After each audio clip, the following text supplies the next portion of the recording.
This video is another in the series for Math 1133 for UTSA. Today we'll be talking about 12.3 optimization applications. This is something where we really could do lots and lots of examples, but we'll do just, I think I have 4 prepared for the video. We can always do more in the live session. So, global extrema is something we have to talk about. These are also called absolute extrema. The book and therefore the online homework will call them absolute extrema. I prefer to say global because of the contrast between the terms local and global. If you know what local extrema are, if that term makes sense, right, then global should also make sense. You just expand the scope of the locality, and that becomes global. So what does that look like? Well, if we had a curve like this, then we have a high point, which we would call, yeah, it's a local maximum, right? If you look nearby in the local area, this is the highest point nearby, right? Well, what if we had something like this? So a graph like that. Then we have a high point, right? And if you look locally, just sort of narrow in on it and look a little bit to the left, a little bit to the right, yeah, that's the highest point. But if you were to expand that to take up more of the graph, right, then, oh no, that's no longer the highest point in our new scope because there are these other points over here that are higher, right? So this one is only local. So I'll call that L max for local max. This first one, though, if you look locally, yeah, that's the maximum. But then if you expand your view to take up more of the graph, in fact, all of it really, it's still the highest point. So if you find a local max and you expand the view and it remains the maximum no matter how far you look, well, then that's the global max for that graph. Okay, so every global maximum is automatically a local maximum, um, but not every local will be global. Similar for local min with this one here. If I look locally, yeah, that's the lowest point, right? Nearby, that's the low one. But then if I take on the context of the entire graph, I find, oh, that is not the lowest point because over here, there are some points that are lower, right? So this is a local min. For a global max, I need a different graph. So let's go ahead and make a new graph to encompass some more possibilities. So what if I had something like this? Okay, so like a sort of a wobbly W.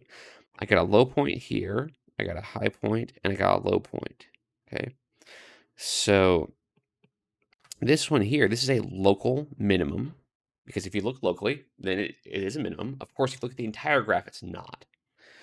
This one over here, if you look locally, is a minimum. But if you look globally, if you look at the context of the entire graph, it's still the lowest point overall, right?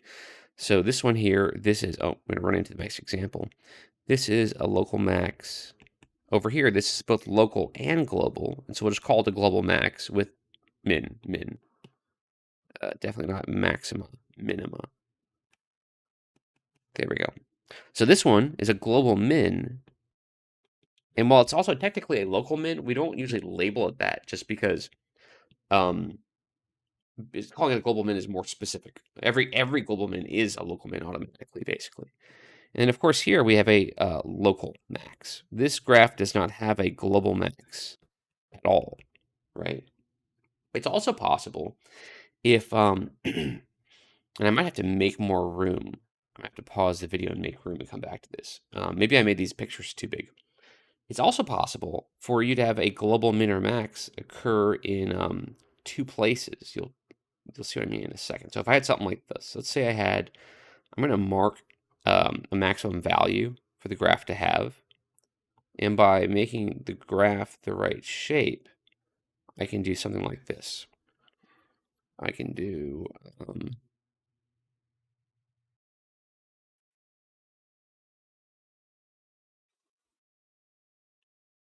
well, we'll pretend I drew that well. Okay, like that, right? We'll pretend that's nice and neat. So I've got this maximum value here and here. So let's call this like capital M for the max value. And I have the maximum, the global max occurring in 2 places. We could call this like, I don't know, A and B, something like that, right? So you can have 2 positions tie for first place. That's okay. because there's still just the one maximum. And you know what? Let's give this a number. Let's call this 10. Just to attach a number to it. 10's a nice big number, right? Seems impressive, 10. So 10 is the global maximum. Although it occurs at two places, that's fine. That's not a problem at all. Now, one thing we want to be aware of is if I had a, I am going to pause the video and make more room real quick.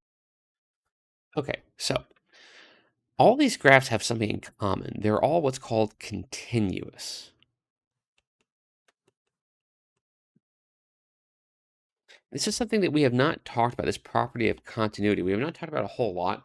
The simple version is that you can draw the graph with one smooth, continuous motion, unless you draw it poorly. Like this one over here. I drew in one motion without picking up the stylus at all. So this one on the right, I could have, if I were better at drawing things, I could have drawn the whole thing with one smooth curve. I would not have had to start and stop, right? That's just because I'm in an awkward angle. There's a microphone in the way. I had to start and stop, basically. Anyway, so if I had something like the following,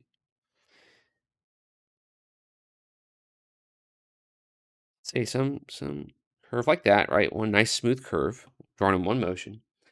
If I pick a couple of spots on the x-axis, say A and B,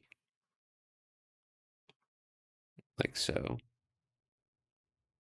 okay, and these locations are these are I'm making them dash lines because they're not really line segments.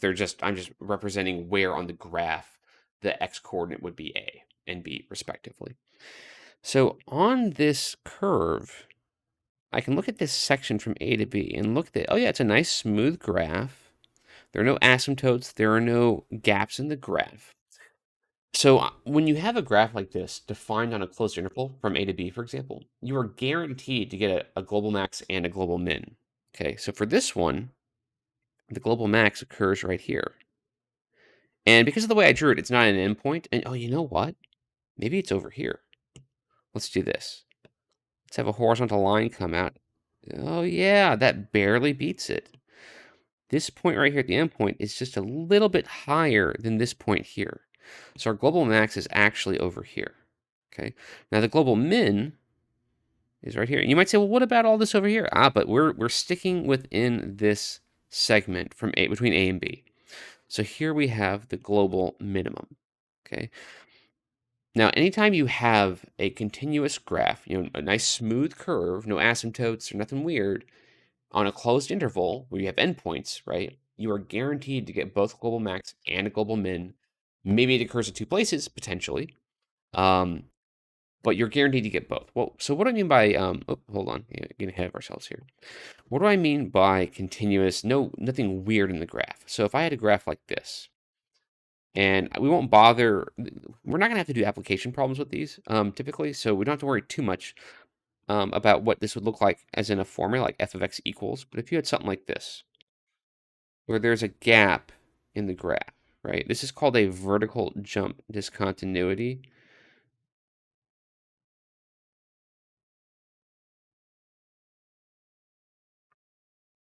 Discontinuity. All right. This is something that in Cal 1, the course for people who go into Cal 2 and Cal 3, right? That we would spend a lot of time talking about continuity. For this class, we just need to mention it occasionally. So as long as you don't have this, this continuous would be applying to this graph, but not to that graph. That's not continuous. Okay. There are other examples of what would not be continuous, but we don't need to get all of them. Typically, what we will have will be a continuous graph. We'll have continuity. So basically, to summarize what I was talking about, this thing is called the extreme value theorem. It says if a function f is defined and continuous on a closed interval from A to B, then f has both a global minimum and a global maximum. Each one occurs at a critical point or endpoint. Okay. In the case of this example, the max occurred at an endpoint, and the minimum occurred at a local min, which is where you have a critical number, right? So we can use the extreme value theorem when we're trying to find global min and global max, and all we got to do is go to we're given some formula, f of x equals whatever, or it could be a profit function or a cost function, whatever it is, and look for the critical numbers if we have a closed interval, look for the critical numbers, and then evaluate the original function at the endpoints and critical numbers, and see, well, which location actually has the highest output. If we want a maximum, and that's our global max. If we want the global min, well, which output is the lowest? That's where the global min is. So let's do an example of that. So let's find the global extrema, that's the pluralization, of f of x equals 4x squared plus 36 over x on the interval 1 to 6. Okay. So the first thing is, do we have a closed interval? Well, yeah, from 1 to 6. We're including the endpoints. The next thing is this function defined and continuous on that interval? Well, yeah, this is a rational function. The vertical asymptote is at x equals 0. I can tell by looking at the denominator. If you plug in 0, you'll be dividing, was it 36 over 0? And you can't do that. There's an asymptote there. But 0 is not in the interval 1 to 6. So this graph, if I do a real rough sketch, it'll look something like the following. Something like this. And I'm not going to try to be precise, just a real rough graph. It'd be something like this.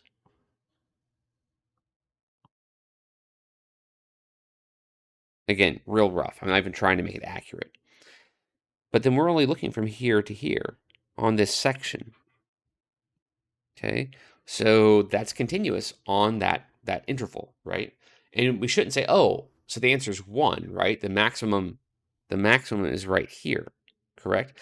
And the minimum, sorry, no, not the answer. I was thinking about maximum only, but the max is at 1 and the min is at 6, right? And well, no, this graph is not meant to be accurate. I don't know what the graph looks like necessarily. Using algebra, you could graph the function and look at it. That's not necessarily the best way to do it. In part because, well, how are you going to find? I mean, the endpoints might not necessarily be where the local min max are. It could be at a critical number, and algebra is not really going to be very good at helping you find critical numbers. You really need calculus for that. So basically, I'm going to rewrite this function to help work out the derivative, because this function as is, I would have to use the quotient rule, which is fine. There's nothing wrong with that. But if we do a little bit of algebra first, we can rearrange this so that we don't need the quotient rule. So I'm going to separate this into, well, I'll do it here, I guess, into two fractions, 4x squared over x plus 36 over x. And of course, this will reduce. 4x squared over x is just 4x. And this one I can write using an exponent rather than fractions. So this is 4x plus 36 times x to the negative 1 power. Okay. Then I can find the derivative of this. That's step 1 in finding critical numbers. So f prime of x, this equals 4 minus 36x to the negative 2 power. Okay, which I'm going to want to rewrite. I don't necessarily have to, but at some point I may want to rewrite it like this. 4 minus 36 over x squared. That may become useful. So step 2 in finding critical numbers is I want to look for where is this undefined.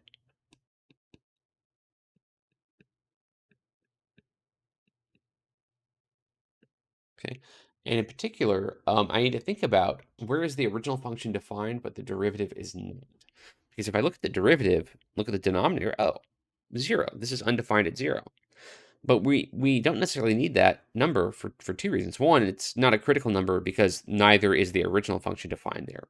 So 0 is just not a critical number because there's an asymptote. But also this interval, 0 is not in the interval. So 0 is not going to be a useful number for us anyway. So I'll say 0, but that's not in the interval. I could even just write not in the interval or nowhere in the interval. But I'll say x equals 0, but that's not in interval from 1 to 6. Okay, or I could have just written the interval. That'd be fine. So now I'm going to look for where is the derivative equal to 0, because that's where I might have critical numbers, somewhere in the interval perhaps. And there's a couple ways to get started with solving this. Maybe the easiest way would be to add the fraction on both sides, 36 over x squared. And then I can multiply x squared on both sides.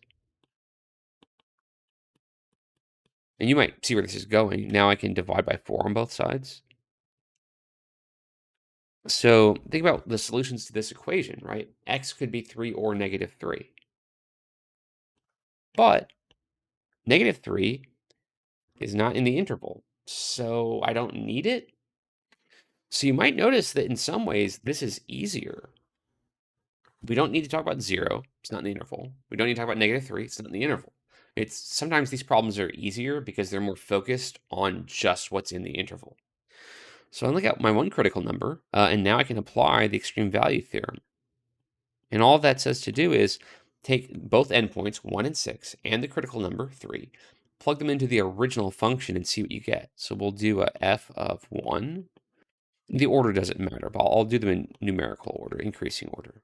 F of 3 and f of 6. Hopefully I have plenty of room here. So my function was, and I can use either version. It doesn't really matter. I'll go with the this version. So 4x squared plus 36 over x. 4 times 1 squared plus 36 over 1. So that's 40. So then 4 times 3 squared plus 36 over 3. Right, so that's going to be, is that 24? Yeah, 3 squared is 9 times 4 is 36 plus 36 is 72 divided by 3 is 24. And then 4 times 6 squared plus 36 over 6. Okay, so I'm going to have 36 times 4 plus 36. You know what I'm going to do? This might seem a little odd. I'm going to factor a 6 out of the numerator because I'm getting big numbers, and I kind of want to avoid that. If I can avoid using the calculator, I will.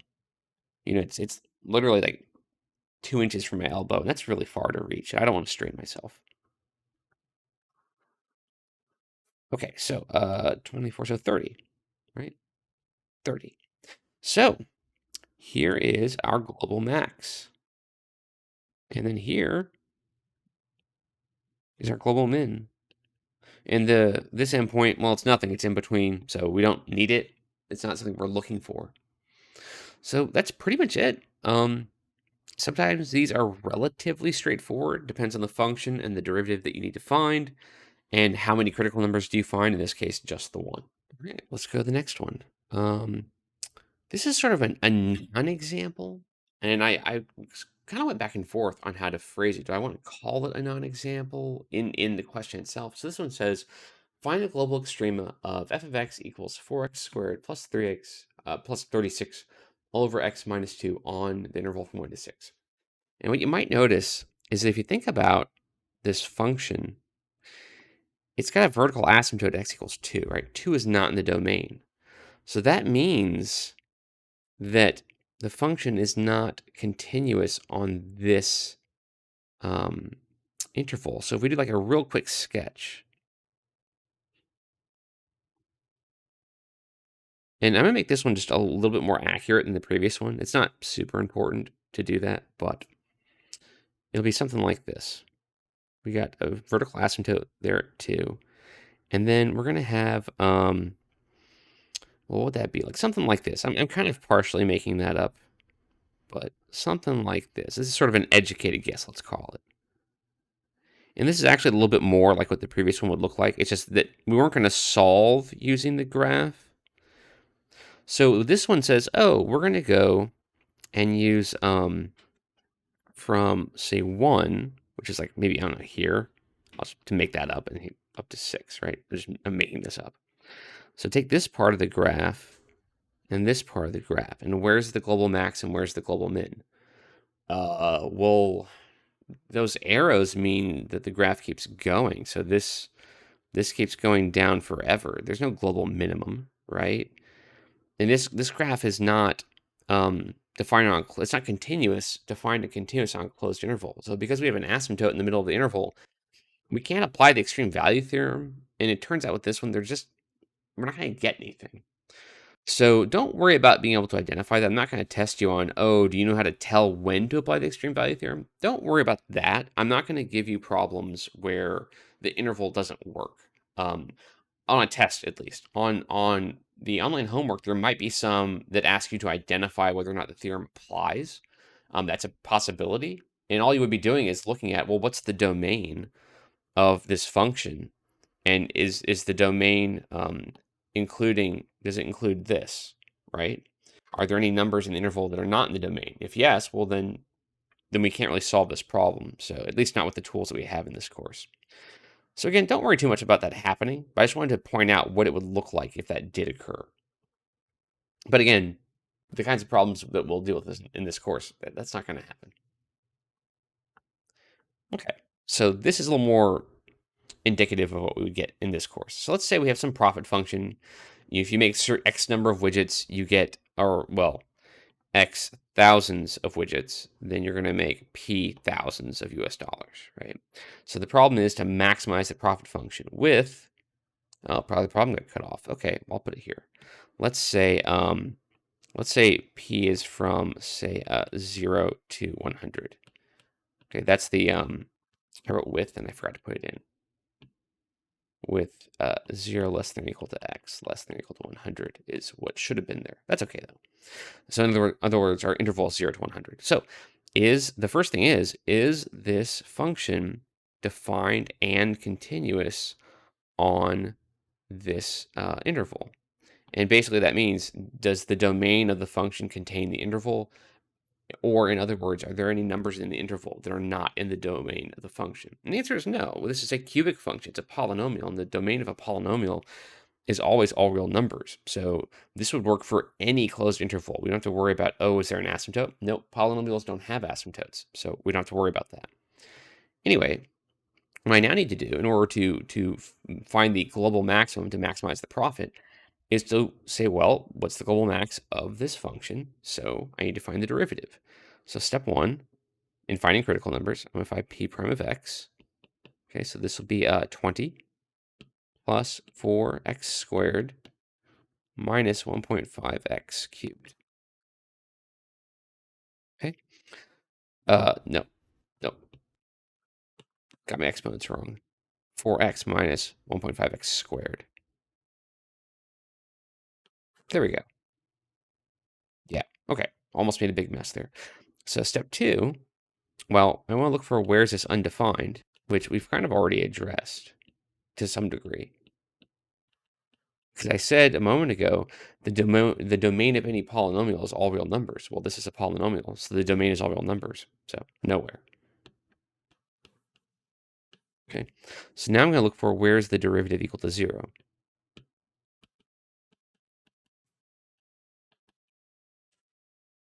Okay, so now I need to solve this equation. And because I have a decimal number here, I'm probably not going to solve by factoring. One thing I could do is multiply both sides by 2, double all the coefficients, and maybe, if I'm really lucky, I'll get a quadratic function, or quadratic equation rather, that factors. Probably not. I'm probably not going to get lucky in this respect, but it's worth checking. So let's try applying the AC method. So negative 3 times 40 is negative 120. Does this... Oh, wow. It does. Okay. I chose these numbers randomly. This is not intentional. So 20 and negative 12 multiply to make negative 120. Oh, they don't. I was thinking about 240. Okay, well, that's fine. So, well, you know what? Let's check all the options. So this is not a good factorization, but this would be, but that doesn't give you 8, right? So how about I don't know, say 12 and negative 10? No, that also doesn't work. How about I guess it would 15 and 8 work? Yeah, 15 and negative 8 almost works, but not quite. So yeah, my first instinct was right. Since I picked these numbers randomly, these coefficients, this is not going to factor out nicely. So at least if it does, I'm not seeing it. So let's go ahead and use the quadratic formula. So x equals negative b plus or minus the square root of b squared minus 4ac all over 2a. Okay, so this is negative 8 plus or minus the square root 64 minus 4 times A times C would be negative 120. We already worked that out, actually. We get 120 all over 2A, which is negative 6. Okay? So, negative 8 plus or minus the square root. So this is a 480. It's positive 480, right? So plus 64 would be, what is that, 544, I think? Let's get a calculator and check. I think that's right. 4 times 120 plus 64. Yeah, 544. Okay. Which is not a square. So that's not going to give me a whole number. If I went through this process and I did get a whole number here, that would mean that factoring was going to work and I just gave up too easily. But that didn't happen in this case. Okay. So, one thing I'm going to do is I'm going to ask, can this reduce? I suppose I don't need to. I can just go to decimal numbers, but I'm going to see if maybe this reduces. This is divisible by 4. So this equals negative 8 plus minus the square root of 4 times 136. I believe that's right. Again, we'll go to the calculator in a second. Yeah, that's right. Over negative 6, so that 4 can come outside, so negative 8 plus minus 2 root 136, which itself is divisible by 4 as well, in fact, which we'll take care of that in a moment, over negative 6. So I can factor negative 6 out, or negative 2 rather, sorry.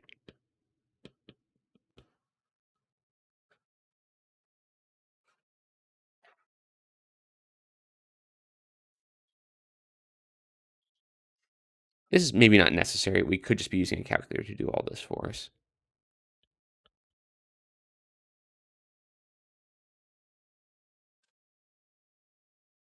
Okay, so probably almost out of room. Yep. So way up here, I will say, okay, x equals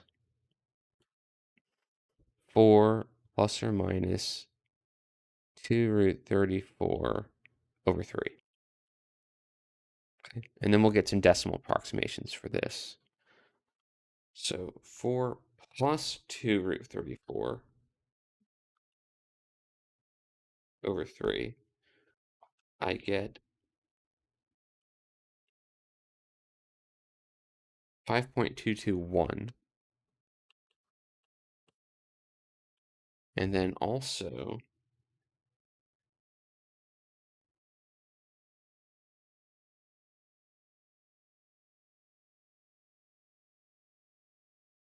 negative 2.554.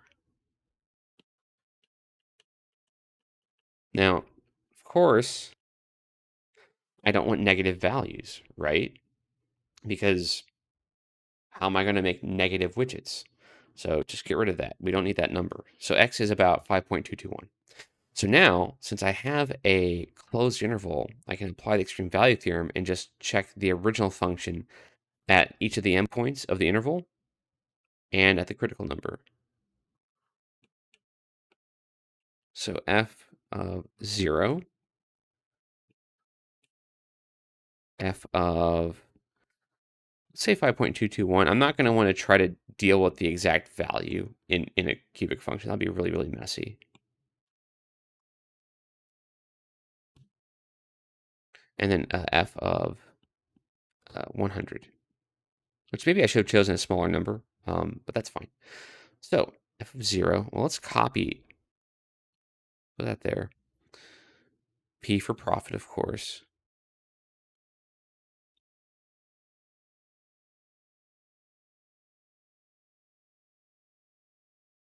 So if you plug in 0, of course, these terms will all be 0, right? So we get negative 5. Like, it's no surprise that if you make no widgets, you'll be losing money, right? So if you plug in 5.221,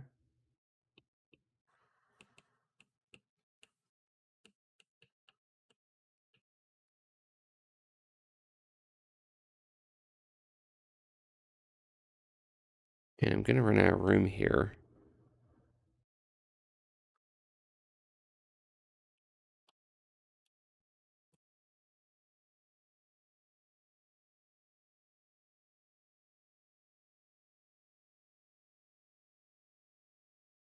We'll throw that in the calculator. Negative 5 plus 20 times 5.221 plus 2 times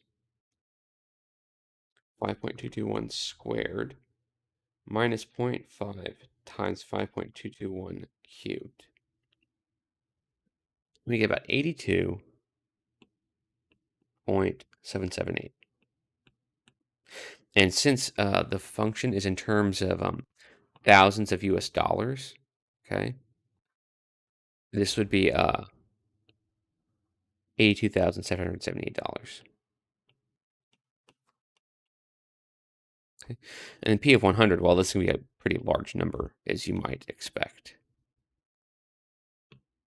So, well, large size, I should say. We'll see what I mean by that.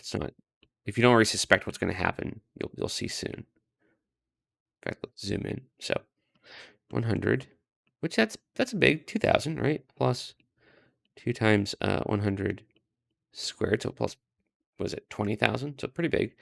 Minus 0.5 times 100 cubed. 100 cubed is a million, right?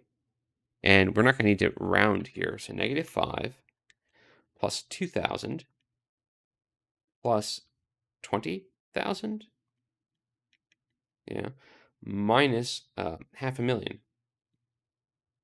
We get negative 478,005.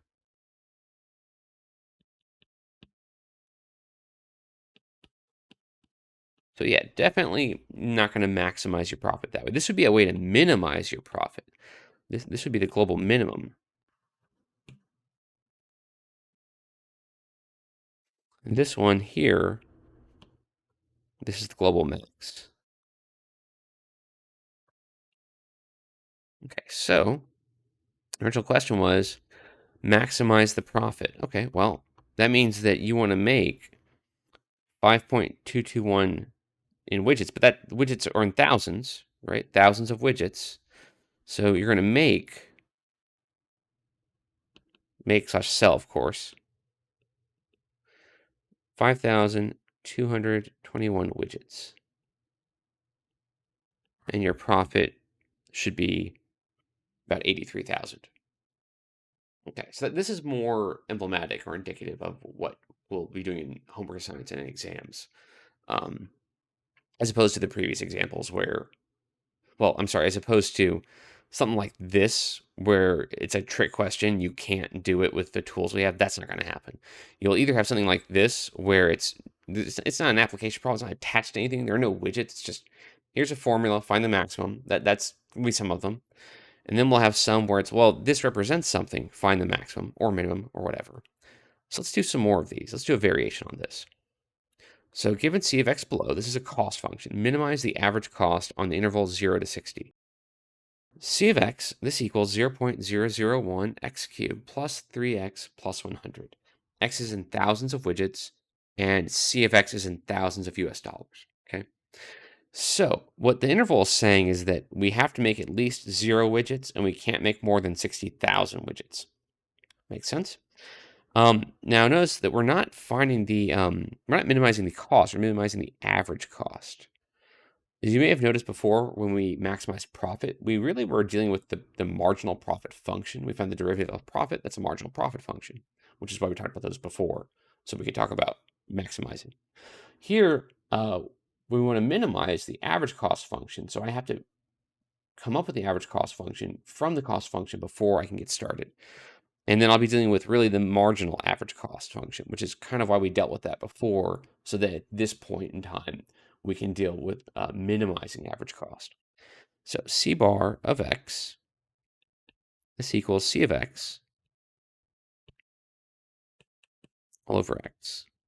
Okay, so this will be 0.001 x cubed plus 3x plus 100 all over x. We can split this up into several fractions, as we did before. So that over x plus 3x over x, and you may see where this is going already, plus 100 over x. Okay, and then that will then be, let's put it over here, 0.001x squared plus 3 plus 100 times x to the negative 1 power. Okay, now something to consider. We are not going to be trying to apply the extreme value theorem to this function. We'll be applying it to this function. And this function has x to the negative 1 power, which came from dividing by x. So we need to think about, well, what's the domain of this function? Is my function defined and continuous on the interval I'm being asked about? Well, now I can't plug in 0 to this average cost function. So the answer is no. This function is not defined and continuous on this interval, which kind of presents a problem because now I can't apply the extreme value theorem, which typically is relatively easy to deal with, easier than trying to do something with local min max anyway. Now there are basically two ways around this. One way is to not use extreme value theorem and use something else called the critical point theorem. But I think I want to reserve that for a later example. So we're going to find a way to go ahead and use extreme value theorem anyway. So, the reason we can't use 0 is because, well, you can't have an average of no things. How do you average no test grades, right? How do you average no heights or weights, right? So really, we should be storing our interval somewhere else. We can impose a realistic limitation. Say, well, really, we wouldn't even consider an average making no widgets. We might consider an average making 2 widgets or 1, perhaps. If you averaged one thing, you get just the one thing. But you might say, well, let's say we're not going to worry about an average unless we have 2. You could do that, but let's go with 1. So let's say, well, what would one widget be in terms of the variable? How would we represent that in the interval, right? Since the x-coordinate is in thousands of widgets, if we want to refer to one widget, that would be x equals 0.001. So what we can do is we can go back to this interval and say, well, okay, maybe it didn't make a lot of sense to start there. Let's start here, 0.001. That's really our interval, okay? And then here we can say, well, our interval is 0.001 to 60. So then this represents one widget, and this represents 60,000 widgets. That's one way to get around it. So let's go ahead and do that. So now I can apply the extreme value theorem. So I need the derivative because I need critical numbers. So c bar prime of x is equals, and I just find the derivative of this guy here, just using the power rule. So 0.002x plus 0 minus 100 x to the negative 2 power. Okay. Now I can look for my critical numbers. So where is this undefined? C bar prime of x undefined? Question mark. Well, nowhere, because not in this interval anyway, right? Sure, you can't plug in 0 to x to the negative 2 power, but 0 is not in our interval anyway. So nowhere in the interval.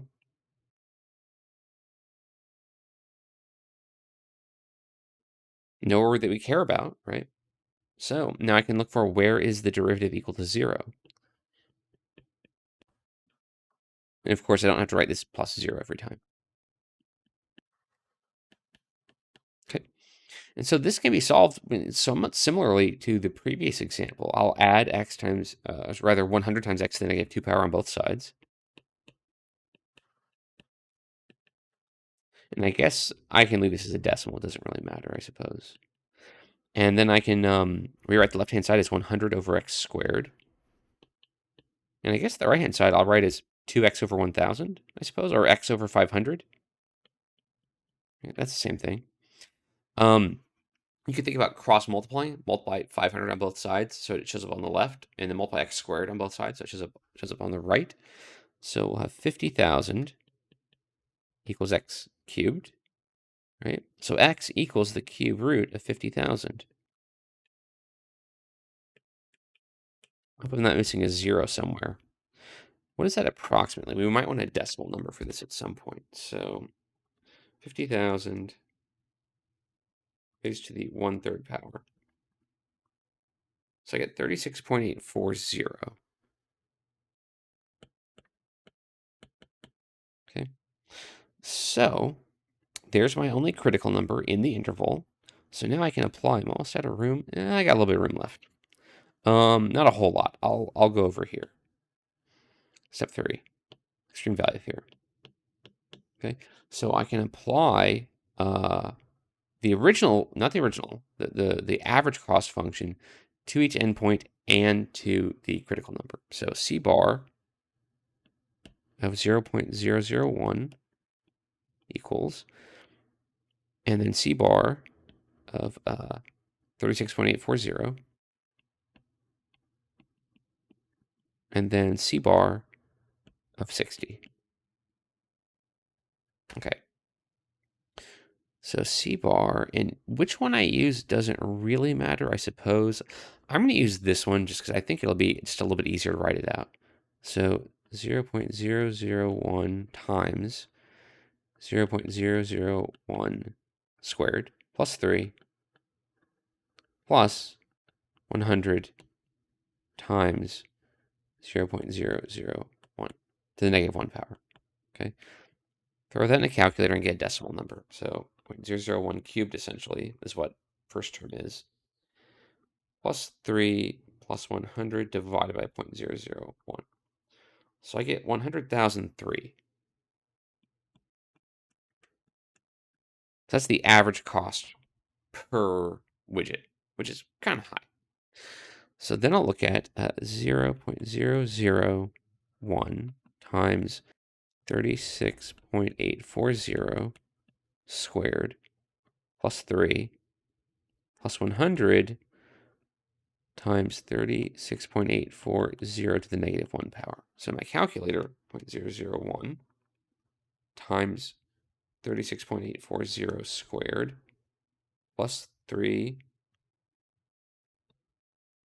that should be 100, not 10.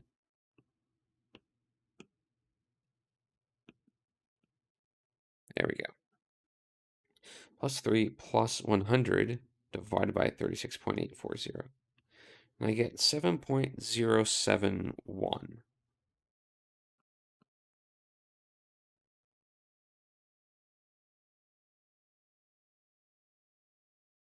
2 actually, if I round. 7.072, yeah. Okay, let's try 60. So 0.001 times 60 squared plus 3 plus 100 times 60 to the negative 1 power. So 0.001 times 60 squared plus 3 plus 100 divided by 60. So you get 8.267. Okay, so this is very clearly just a huge number. These are both small-ish, but this is my global minimum. This is the lowest value that the average cost function takes on. So to minimize average cost,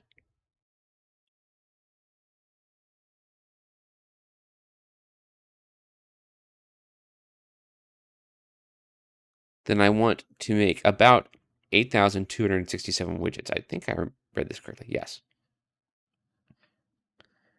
8,267 widgets. And be careful in the online homework. The problem might want several things. It might want just the X value. So you put 8.267 potentially. It might want the number of widgets. So you have to put 8,267, right? It might want to know, well, what is the minimum average cost? What's that amount? So that's going to be this. This is in thousands of US dollars per 1,000 widgets, right? So the average cost would be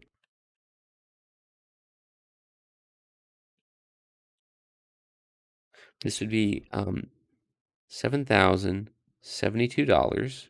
I didn't keep cents, but that's okay. Per 1,000 widgets. Right, that was the scale of the the function, the variable, right? Thousands of dollars and thousands of widgets. Okay. So that would be $7.072 per one widget, right? You could round that to $7.07 per widget.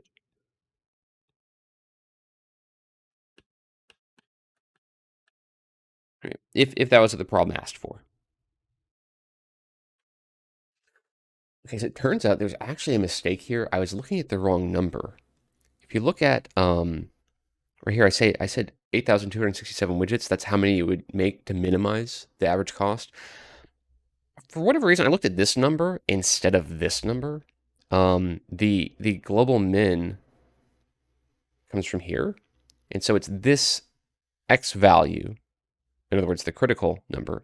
That's the number of widgets. So it should be not 8,000, but 36,000. Yeah, 36,840 widgets. That is how many you should. That 3 is a little weird, but 36,840. That's how many widgets you make to actually achieve the minimum average cost. Okay. So last example, and this one doesn't have a paragraph attached to it. This is a problem that I enjoy doing. I basically do it every time I teach calculus. I can show you how this can be a really useful thing. This is not an easy problem, but we're going to walk through it. So let's say you've got a utility company here at point A on a coastline. And we'll assume, to make the problem easier, that it's a perfectly straight coastline. Maybe it's in Dubai or something, right? And we've got an island. Some wealthy person lives on an island, and they need a utility line run. Maybe it's water, desalinated water. Maybe it's electricity. Maybe it's whatever. Maybe they want like Google Fiber run to their private island, and the local access point for Google Fiber is there, right? Let's say that this is 12 miles apart along the coastline, and that the island is 5 miles off of the coastline. Okay. Now, one option is to just run. Let's change colors here. Is to just run under the water directly to their island, whatever that would be under the water, right? I guess that'd be 13 miles if you use Pythagorean theorem, right? 5, 12, 13, Pythagorean triple. Now that might be really expensive because putting underwater is really pricey. So we'll make up some numbers in a second. And then they could go all the way. In fact, let me change my stylus here so it's a little bit more visible. They could run all the way along the shore, make a right turn, and then go to the island. This will also be the longest path, right? Now, of course, you could, I don't know, go off and around, but that's not going to be efficient, right? Or you could go past the island and then backtrack, but that's not going to be efficient, right? So, of course, somewhere in the middle, there might be a place that's the most efficient to turn and go to the island directly part way through. So go along the coastline part of the way, and then turn and go directly to the island after that point, right? And so you could ask, okay, what would minimize the total cost to put this thing down? So let's say the following. Let's say that the along the coastline, so along the coast, let's say this cost, I'm gonna make up numbers. Let's say $10,000 per mile. Maybe is that realistic? I don't know. I'm just making up numbers. Let's say under the water, let's say it's twice as much, 20,000 per mile. Right? I don't know that's realistic. I'm just making up numbers. So let's say that based on this diagram that we need to develop a function, a total cost function. So we need to say, okay, C of x, right, equals, well, something, right? Well, what's x? I'm kind of getting ahead of myself a little bit. But we need some variable. So what should x be? X has to be something. Well, I could say, if I wanted, I have options. I could say that x is the length of the first section. I could say that x is the length of the second section. I could try saying that x is the angle there, but that's probably gonna be way complicated. So let's not do that. What's gonna turn out to be the easiest, it turns out, is to say that x is the section of the shoreline that we do not build on. That makes the algebra a little bit easier. Okay, So I'm going to go in here and label, I guess like this. This is X. X is the section of shoreline that we do not use. Okay. Now, if the whole shoreline from A to C is 12, then that means that the section of shoreline that we do use is 12 minus X. Okay. Now, I'm going to do a little bit of the geometry involved, just cut to the chase and say, well, that means that this, change colors here, this section here, the water section, this is going to be the square root of 25 plus x squared, or in other words, x squared plus 25. So I'll skip some of the algebra for us and just do that by fiat. So that means that the total trip is going to be 12 minus x plus the square root of x squared plus 25. But the 12 minus x is cheaper per mile. So we want more of that, right? But should it be entirely that section along the shoreline? Like where should B be located, right? So let's work that out. So based on these two things, the total cost, I'm just calling C for cost. I could call it T for total, but that's fine. This is going to equal the coast portion plus the water portion.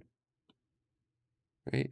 Now the coast portion is 10,000 per mile, and the distance is 12 minus x miles. And in fact, let's do this in terms of thousands. So let's say that this is 10 times 12 minus x. It's the coastal part. But we'll multiply by 1,000 later when we get the actual cost. Plus, well, the water part, that's going to be 20 times this distance. So 20 times the square root of x squared plus 25. So this function describes the total cost. X is the coastline not used in miles.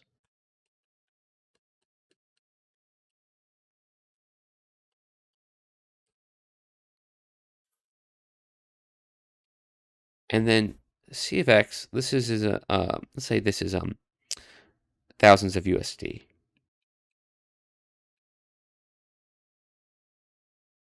Okay.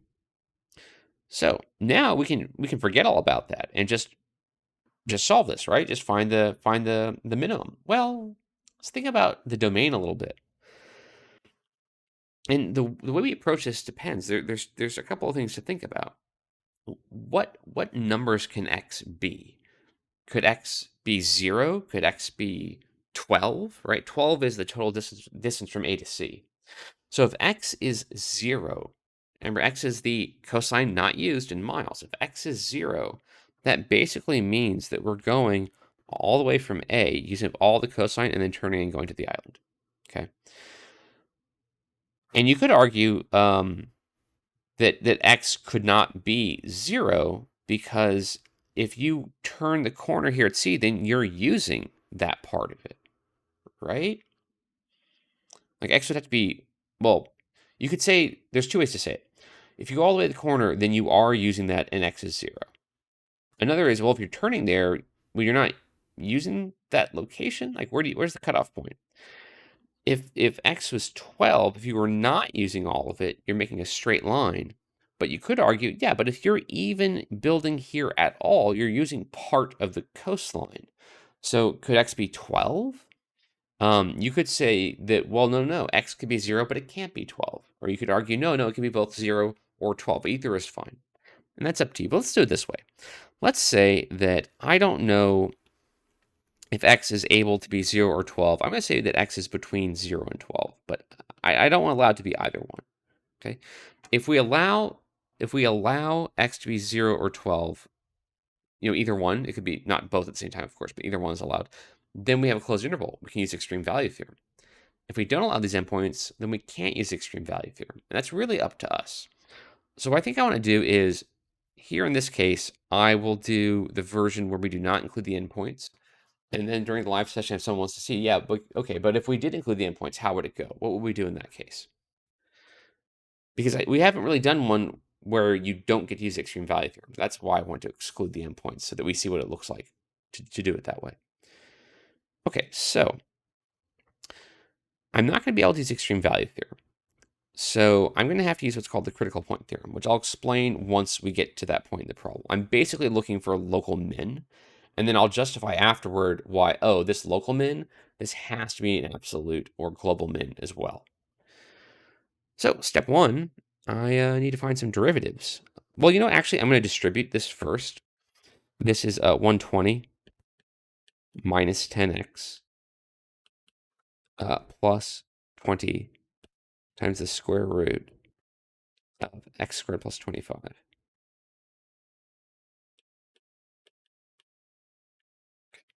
Okay, so step one, c prime of x, total cost. Well, this will be negative 10 plus, well, I'm going to have to use the chain rule here, right? In fact, let's do it this way.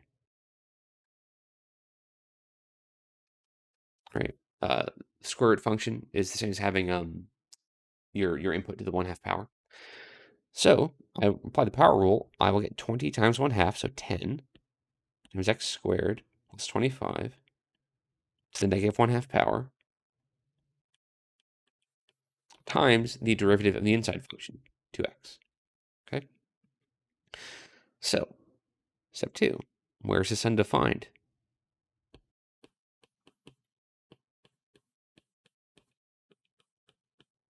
Question mark. Well, because we have a root, and in fact, this could be rewritten as negative 10 plus, let's say 20x over the square root of x squared plus 25. Because we have a root and we have a denominator, we need to think about, oh, okay, well, is it possible for that denominator to be 0? Well, if you think about it, you pick a number and square it and add 25, you can't get 0 that way, nor can you get a negative value. X squared plus 25 is always positive. So this will work for any x value, not just the ones in our interval, but there's no way to get a negative or 0 in that radicand inside that root. So no, it's not undefined anywhere. And not just not in the interval, but just nowhere in general. Nope, not going to happen. So now we can look at finding out where the derivative is equal to 0. This is part of the reason I chose to go ahead and write this like this. I think it will help solve the problem. So 0 equals negative 10 plus 20x over the square root of x squared plus 25. Okay. So it might not be obvious what to do, so I'll just go ahead and get started with what I think we should do. I'll point out that although I've done this problem before, I've made up new numbers, so I don't know what the final answer is going to be. I know more or less what to do with it, but I don't already know what the result is going to be. So I'll add 10 to both sides. And that's not necessary to start with, but I think it's probably the easiest way to start. And then I will multiply both sides by the square root of x squared plus 25, because I don't like having a fraction like this.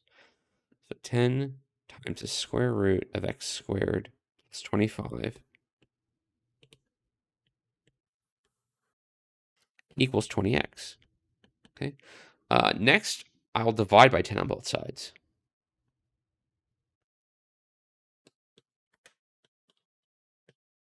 So I get 2x. Okay.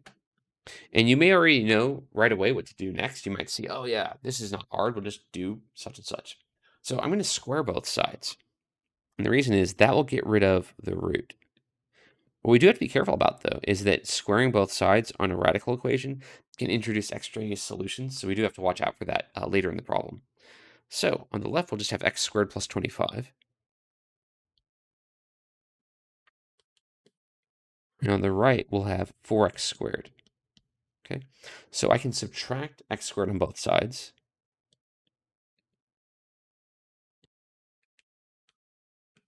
And then divide by 3.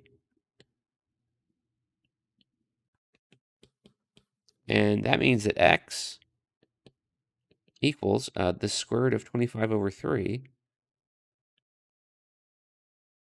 And I'm not including a negative value because that's not in the domain that for our function. So this is 5 over root 3, which we might want a decimal number. I think in the past, I would choose nice numbers ahead of time so that we didn't have a weird decimal number, like a root involved. But that's not necessary. It's okay to make up random numbers and see what we get. So this is about 2.887 approximately. Now we're not done because it's possible this represents a maximum. Maybe the minimum is in an endpoint. I really don't know. So we have to check. Like I said, I made up numbers, so I don't know how this one's going to work out. I know that with different numbers, the ones I've used in the past, that this number does give you the minimum, but that doesn't mean it will always do that. So now we have to talk about the critical point theorem. Basically, I need to go do the first derivative test. So step 3, first derivative test. I could use the second derivative test, but not with this function. It would be too messy. So I got my critical number, and I'll mark it here on my number line. And I'll go ahead and use the decimal number. Well, no, I don't need to do that, actually. So my critical number is 5 over root 3. Oops. 5 over root 3, which is approximately, was it 2.8 something? 2.887.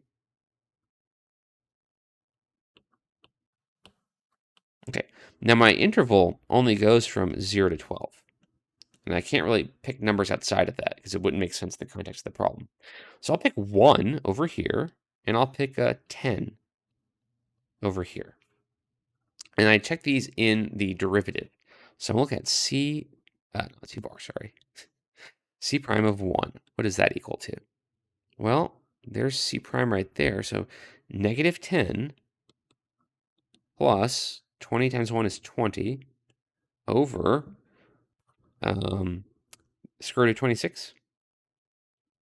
That seems negative, but we should check that out. So negative 10 plus 20 divided by the square root of 26.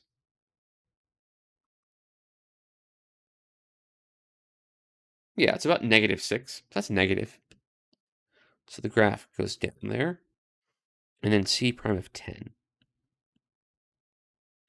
So negative 10 plus 200 over the square root of 125. Okay, so what's that equal to? So negative 10 plus 200 divided by the square root of 125. That's positive. It's about 8, 7.9. Okay, so we get graph goes down, something happens, graph goes up. That means we have a local minimum at x equals 5 over root 3.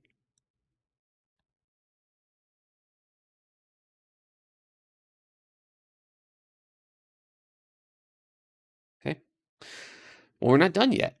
That's a local minimum. As we talked about earlier, local does not imply global. Like this, there might be some other place on the graph that's lower than this. How do we know that there isn't? Now, there is a way to know that, of course. So let's talk about that a little bit more.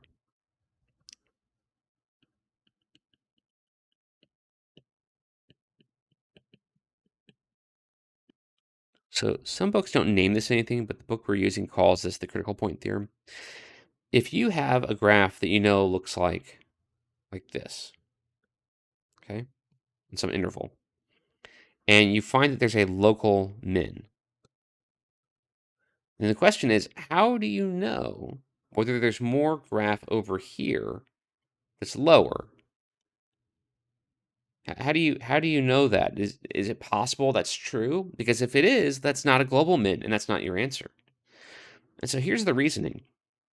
In order for this to be a continuous graph, this would have to do something to get over there. But wait a minute, that's a maximum.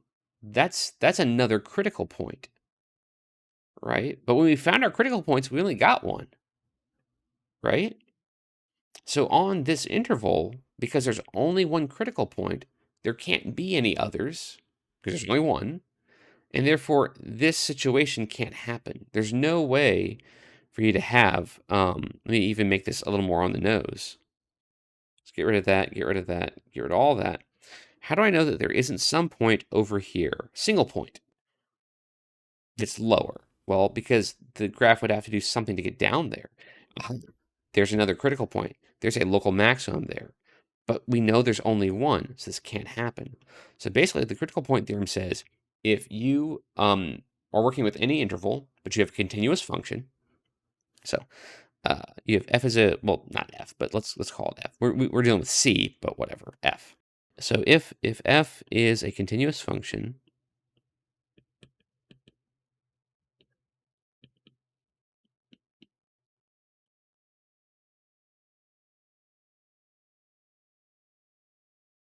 defined on an interval,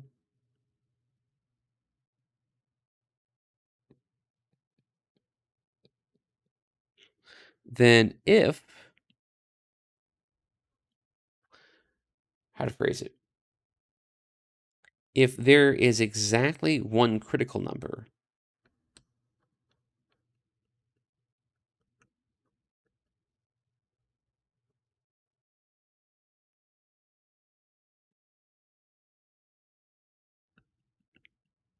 then the local extremum, if any, is also global. Because it could be you have a saddle point. That's a possibility. Local extremum, if any, is also global.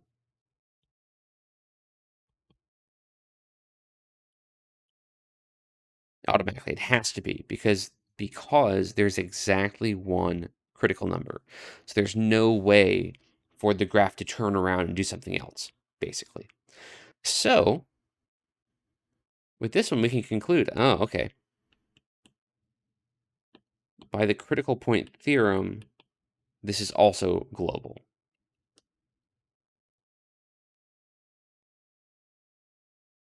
So how do you minimize the total cost? Don't use 2.887 miles. Okay, so 12